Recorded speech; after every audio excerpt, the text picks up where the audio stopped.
Today, I'm back to Microsoft Flight Simulator 2024, but this time, it's a bit of a double upgrade episode.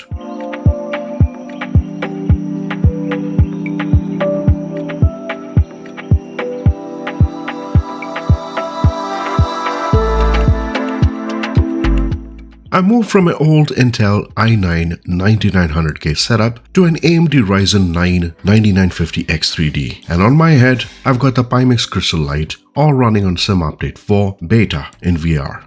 I've been flying with this combo for a while now, so in this video, I want to show you how it exactly feels in the sim, the clarity, performance, and what's changed with SU4 in VR before you decide if this kind of setup would be worth it for you. Before anything, thank you for tuning in today, and I'm Chikmang Law. We try to cover the latest on flight simulation, so hitting the subscribe button can always support my channel. Let me quickly explain what I'm running here in normal language. Pimax Crystal Light first. It's PC VR, so it's meant for a powerful PC. The panels are 2880 by 2880 per eye, so you're pushing a lot of pixels. It uses glass aspheric lenses about 35 ppd, which basically means very sharp center clarity and a nice big sweet spot. Now the CPU, I was on an i9 9900K before, still a good chip, but I've upgraded to a Ryzen 9 9950X3D. 16 cores, 32 threads, based on AMD's Zen 5 architecture. Now the base clock is around 4.3 GHz, boost up to 5.7 GHz, and the big deal for simming is the 3D V cache. You get about 128 MB of L3 cache, which really helps frame times in CPU-heavy games like MSFS. In simple words, more cores plus huge cache plus higher IPC, the sim can feed my GPU better, and that matters to a lot once you're in VR and pushing high resolution like the Crystal Light.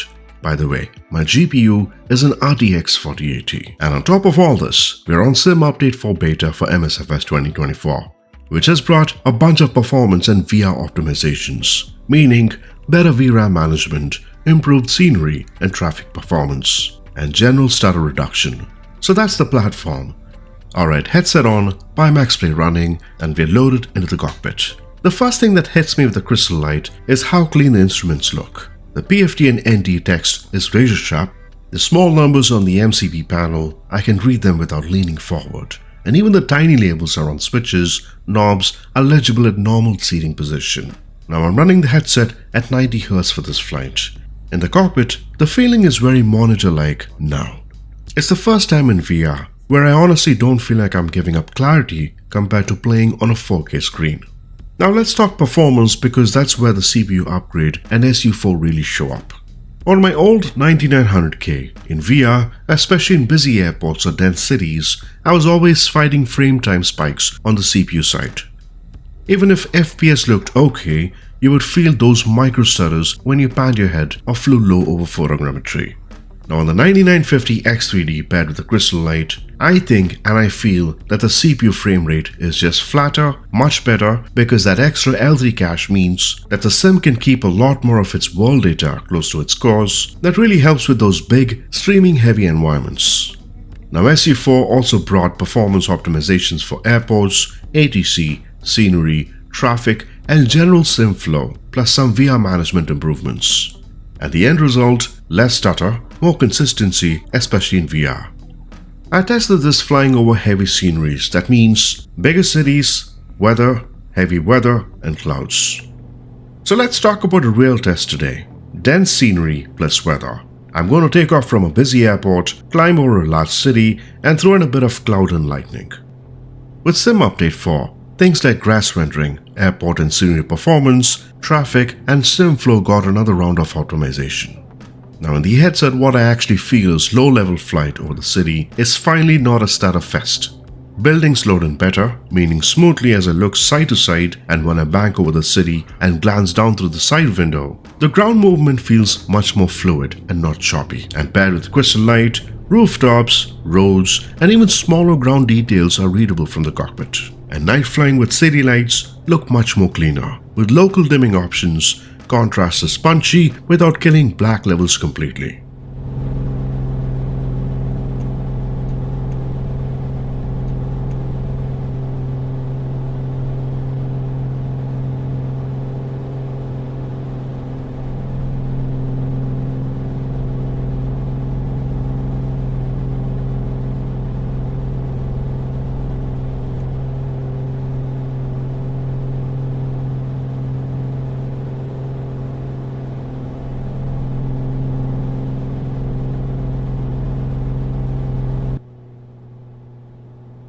It feels like MSFS 2024 finally caught up with this high-end VR hardware, instead of the headset always being way ahead of what the sim could push. Another thing that surprised me with the Crystal Light is a sense of depth in the cockpit. Now they give you a pretty natural image, less distortion, less warping at the edges, and the FOV is wide enough that you don't feel like you're looking through a letterbox. With the 9950X3D doing the heavy lifting and SU4 smoothing things out, you can afford to push terrain and object detail higher, which really helps with a sense of presence. Taxiing feels more natural because the world around you is crisp as you move past it. In the flare, you're judging height based on a clear runway and surroundings, not a blurry mess. And in the cruise, the horizon, weather layers, and distant terrain all sit nicely in the headset without shimmer going crazy. It's one of those setups where you can sit back and forget about the tech for a few minutes, which is honestly the whole point. In terms of tracking, comfort, and audio, I would say inside-out tracking has been totally fine for flight swimming, where your head movements are smooth and not as wild as room-scale games. No base stations needed, which keeps the setup clean. In terms of comfort, nothing more to say as before. It's around 800 grams, but with the strap adjusted properly and bit of counterbalance, I can do longer flights. And the built-in audio is good enough for simming. And if you're picky, you can always plug in your own headset using the 3.5mm jack. So where does this leave us? I believe Pimax Crystal Light gives you monitor-level clarity in VR, especially for cockpit work. Reading charts, FMC, tiny labels all feel much better and natural. In terms of Ryzen 9 9950X3D, I'm more than pleased with this. It takes over the 9900K easily and finally gives the sim the CPU headroom and cache it really wants, especially for VR. And SU4 Beta ties it together with much better performance and stability in VR, with fewer stutters, better handling of scenery and traffic, and generally smoother flights.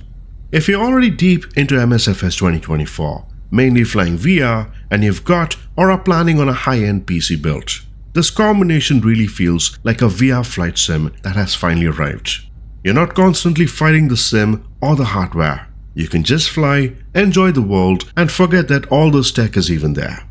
So this has been my experience with the combination of MSFS 2024, Pimax Crystal Light plus Ryzen.